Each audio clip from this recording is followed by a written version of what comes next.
లేఅవుట్లు వేశారు, కానీ ఒక్క పట్టా కూడా ఈరోజు కూడా లబ్ధిదారికి ఇవ్వలేదు. ఇదొక నరుకూరులో అదొక సమస్య. అదేవిధంగా ఈదూరు, కోడూరు, కొత్తపాలెం, కోట్లపాడి, విలుకానపల్లి ఈ గ్రామాల్లో కూడా లేఅవుట్లు వేశారు. లేఅవుట్లు వేసి మరి విలుకానపల్లిని అయితే 6.5 జనాభా 1500 మందికి భూమీకరించి దానికి లెవెల్సి కొంచెం లెవెల్ చెప్పి ఆనాటి ప్రభుత్వంలో ఉన్న నాయకులు దుర్వినియోగం చేయడం జరిగింది.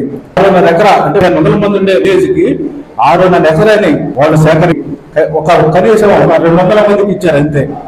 మిగతా కూడా ఈరోజు ఉంది. వాళ్ళు కూడా పరిశీలించే రెవెన్యూ మిగతా వాళ్ళందరూ కూడా ఇళ్ల పట్టాలు ఇవ్వాల్స్తున్నాం. నరుకూరులో అయితే పట్టాలన్నీ వాళ్ళ సొంత వాళ్ళకి పేర్లు రాసుకున్నారు, కంటే ఇవ్వలేదు. ఇల్లు ఎలక్షన్ అందరినీ రద్దు చేసి అనర్హులందరినీ తీసేసి అర్హులకి త్వరలో ఇళ్ల పట్టాలు మంజూరు చేస్తున్నాను. అదిగా సార్ ఎంపీ గారికి చిన్న విజ్ఞప్తి, మన సచివాలయాల్లో చెత్త పొట్లు ప్రతి సచివాలయం డంప్ చేస్తున్నారు. ఇంచుమించుగా నెలైనా ఇప్పుడు కూడా వర్క్ చేయలేదు. ప్రతి సచివాలయంలో కూడా వాటిని బుట్టలు తీసుకొచ్చారు, అక్కడ ఏడో ఒక దగ్గర పెట్టేసి అట్నే పెట్టేస్తున్నారు.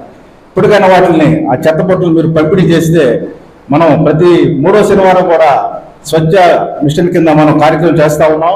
మీరు ఆ చెత్త బుట్టలను కానీ ప్రతి ఇంటికి మీరు డిస్ట్రిబ్యూట్ చేయగలిగితే వాళ్ళు సేకరించిన చెత్తని ప్రతి వారం కూడా మనం ఏదో ఒక విధంగా వెహికల్ పెట్టి బయటకు తోలడానికి ఆస్కారం ఉంది. కాబట్టి ఆ చెత్త బుట్టను కూడా మీరు వెంటనే పంపిణీ చేసే విధంగా చర్యలు తీసుకోవాలని కోరుతున్నాం. అదేవిధంగా రెవెన్యూ సమస్య కూడా ఉంది సార్. నరుకూరు గ్రామంలో సర్వే నంబర్ 17 గతంలో నేను ఇదే సభలో ఒక 3 సార్లు కూడా దాని గురించి చర్చించాను. డిసెంబర్లో ఒక చెవాయి భూమి ప్రభుత్వ భూమి ఉంది. ఆ ప్రభుత్వ భూమిని మేము నరుకూరులో చెత్త సేకరణ కోసం డంపింగ్ యార్డుగా దాన్ని ఇవ్వమని గత సమావేశంలో నేను అడుగుతూనే ఉన్నాను.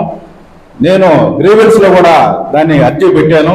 ఆ అర్జీని కూడా త్వరలో మేము తరని చెప్పి నా దగ్గర సంతకం కూడా తీసుకొని దాన్ని పరిష్కరించలేదు. అదేంటంటే ఒక రైతు ఆ ప్రభుత్వ భూమిని ఆక్రమించేసి కంచేసేసి ఆయన జల్సాగా ఆయన పంట పండించుకుంటున్నాడు. అది సుమారు 60 సెంట్లు ప్రభుత్వ భూమి.